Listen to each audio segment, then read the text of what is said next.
get some help from somebody and some training from somebody who has already been through it. So they knew to teach me things I didn't even know to ask about. It's the exact same way when you're going into your own business. Welcome to Unstoppable Podcast with Harry Sardinas, inspiring conversations with influential millionaires, investors, thought leaders, entrepreneurs who are making a massive difference with their innovative products and services, and sharing the challenges and wisdom of how they sold their first million. I mean, if you have a job in corporate America or in a corporate job, you totally qualify 100% to be your own boss and you're an entrepreneur. However, being an entrepreneur is a skill. The more you practice, the better you become. It's like driving a car or swimming. There is no shortcut. I'm glad, Joseph, that you say something. The other day in this podcast, an entrepreneur came and asked me, Harry, what are the fastest path from point A to B? And I say, straight line. And the guy told me, no, Harry, it's not a straight line. It's the path with less resistance. Think about the river.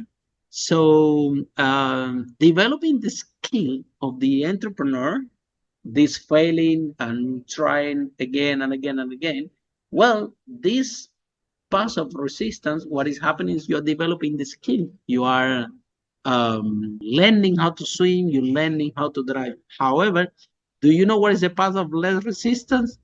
To have a mentor, to have a coach, to have this person that comes next to you and sit next to you and teach you how to drive. Driver instruction. He can drive. He won't be able to drive the car for you. You have to drive it. However, with the instructor, you can get the faster. You can get you can learn some tricks. You can start to discover the path of less resistance. But again, the more that this makes sense and a lot of people and makes a lot of sense, still entrepreneurs have that ego that they know best, that they know they can find their own solution, and until they don't surrender that, because again, like you coming from corporate and you are the big deal and you have a lot of people that respect you, and then now you're in business and you're literally nobody until somebody buys your product. So what happened? Why there is so much resistance against business coaching out there? You know, a lot of it is, again, the programming that we're taught, that you have to, that you have to figure it out. If you want to, I mean, we used to hear terms all the time. If you want to be successful, you got to be willing to trade off your life and you got to figure it out and you got to, dedicate your whole life to it. And that's just not true. It's just not true. And let me tell you something. This is how the entrepreneurs, they hire in the business coach. They go to social media and then they find someone with a big house, a Ferrari or a Lamborghini, probably is rented. They don't even and somebody talking about the shiny objects, and then the entrepreneur is in the social media say, oh, this one's gonna be my business coach, and then things doesn't work. They don't get enough value out of the process, and then coaching it doesn't work. These people only want my money and everything. However, and that, go, Joseph, go. No, I'm sorry, Harry. I hate to cut you off here, but that's like perfect segue. We want to hear from you, because that's when I talk about a cookie cutter program or a one size fit all program. That's what those are. Somebody went out and they found their pathway and they said this is success, and they teach other people that pathway. But the pathway never. Do you know people following those programs? Less than 1% of the people following those programs ever achieves anywhere near what the person who built it, because the person who built it found their process. But and so also you have to find a mentor specific for what you want to achieve. The other day, you have to find somebody. Ultimately, it can't be the shortcut of go find someone who has what you want and do what they did. It doesn't work. So what we have to do is find a path, avenue, and the right coach. Identify our pathway. The other day, a lawyer was here in this broadcast and was telling me, Harry, I was hiding in coach. Yeah, I have a few bad experiences, so I took it. I took my time. And he is a lawyer, and he was in this broadcast. And then the lawyer was saying to me and say, okay, Harry, first coach that I find, he was really good helping lawyers to go from 0 to $500,000. Well, I cannot work with that person because I'm already over that mark. Yeah, this mentor was no good for me. Now I find another coach that it was very good, taking people from 2.5 million to over 10 million. Well, it was not good for me either. I was in this gap, But Harry, guess what? I found a mentor, a coach that actually specialized in this bit. And it was amazing because the whole business turned around fantastic, and he's doing extremely well, and actually managed to go from this 500,000 to a 2.5 really fast. He's all over the place. So grateful about this coach, the mentor, talking about the great help that give them all the time. So it's all about, Joseph, again, the same way that you hire your employees, the same way that you hire your team members. When you're gonna bring a coach to your organization, what message do you have for our entrepreneurs, our corporate people that want to become entrepreneurs? What they should be looking at when they're gonna hire the right coach or the right mentor for the business? Yeah, I mean, first off, I would get into like because we talked about a lot on here, but I would into that as far as what exactly do you want to do, and who do you want to do it for?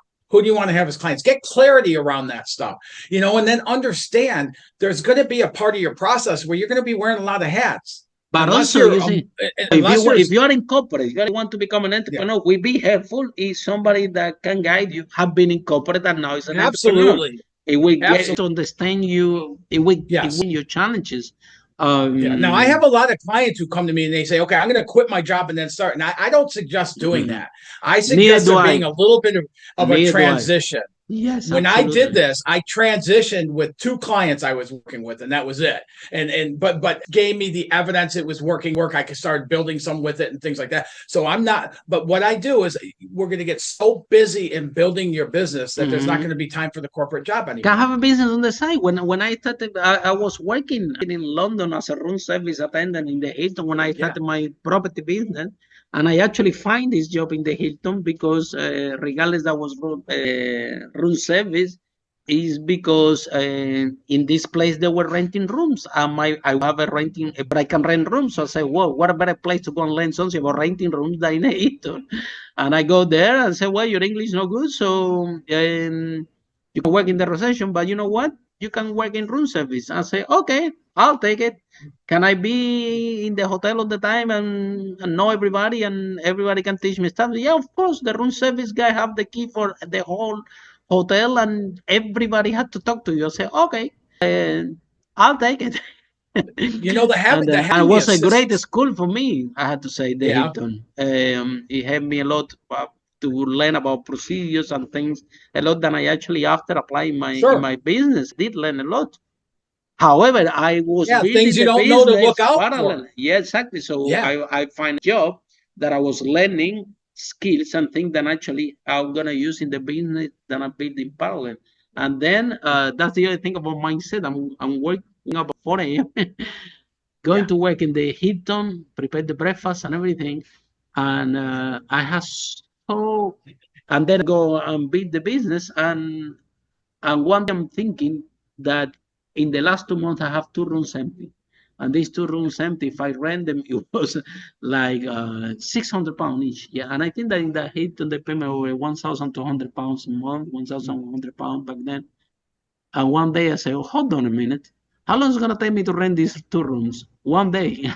What I'm doing working a month for the same amount of money. And that's the day that I and didn't look back, never after 17 years. So Harry, another example I'll give you here is a while back I decided I wanted to run off a mountaintop with a hang glider. Now, I could have went out and bought a hang glider. I know of mountains I could do that, and I could have went out there and I could have ran off it with the hang glider. But instead, I chose to get some help from somebody and some training from somebody who has already been through it. So they knew to teach me things I didn't even know to ask about. It's the exact same way when you're going into your own business. There's so many things that are going to come up that you don't know about, that having somebody who's maneuvered helps save so much time, effort, and money, and possibly even save the business from closing up. By even having that system. Somebody, look, in this interview, somebody came and the guy had 40 exits. Can you believe that? 40 exits over $1 million in all those companies. And he told me, Harry, now I live in Colorado and I'm in the real estate business. I said, really? And he told me, I'm doing very well. I started two years ago and I'm doing fantastic. I have a big portfolio now in Colorado. I said, wow, so how you managed to do that? And he told me, really easy. I find a coach, I find a mentor, I pay a lot of money. He taught me everything about that business. And that's why that's why after 2 years I have a large property portfolio without knowing anything about property. So what it comes that I realized, because somebody that have 40 assets is someone that have pretty much good understanding what it's gonna take to build and grow a business. However, this person is so humble that if he's going to go to a new business that is new for him, he's not gonna go, I can figure it out myself. There is no way that I'm paying anyone. Yes. No, because he's successful. He have more clear the opposite. He say, who's the best? I don't care how much you charge. Who's the best person in this specific area that can teach me about this stuff? Yes. I don't care how much you charge. I just need to know the inside, the particular specific of this business, and then I will take care of the rest. So I'll tell you a little secret. Within a year from now, I'm going to be launching an institute to certify other coaches in my SMT program, because then it'll expand the reach of what my life work has now. And even after I'm gone from this place, it'll continue on. I have a whole board of people that are going to help me to do that. That I'm relying on, that I'm paying and everything else, because I haven't done that before, and they have. So then they'll help me to get through those hiccups and things like that and avoid a lot of expensive pain. Then one of the reasons that we do this broadcast is exactly so the entrepreneurs out there can see that there are role models out there, that there are people that they're already been through what you are going through right now, and they can help. The only thing that you need to do is surrender this ego and ask for help. The mentor is not going to your business to tell you what to do, because some people, that's what they have in the mind. Oh, this guy is coming and now he's gonna become boss and gonna tell me what to do, and I don't want that. No, it's just with you and create this this framework for you to accelerate, and also someone that will understand the challenge that you're facing at the moment, because it has been there before. And it doesn't. And what challenges ahead for you exactly, as well, and what challenges you. What is easy, to learn how to drive the car by yourself, or to learn how to drive a car with an instructor next to you? And you're driving the car, but way better with an instructor. So thank you so much, Joseph. That has been really powerful. So Joseph, tell us, someone is in love with our conversation. I want to learn more about you, what you do, how people can find you, how this process works. Yeah, the easiest way for anybody to get a hold of me is they can go to ifgtcoach.com, which is my website. It has everything on there about me and what I do. Or anybody that wants to talk more about this can reach out to me at coachwithjoey.com. coachwithjoey1word.com. Schedule a 15-20-minute conversation. We'll get on there, see where you're at, see how I can help you. And it's not a sales call. It's just to see how I can serve. And if we are the fit, that's what makes sense. Yeah. Absolutely. This has been fantastic. You're brilliant. Thank you so much for joining the podcast. I really appreciate it. And for all of you following the broadcast, see you in our next episode of Unstoppable, how a brave entrepreneur like Joseph break that wall and achieve the first million. Bye for now. Enjoyable conversation. Pleasure. Follow us for more interviews with world's most influential, audacious entrepreneurs that overcame challenges and adversity, providing you with the blueprint of how they sold their first million so you can grow your business exponentially.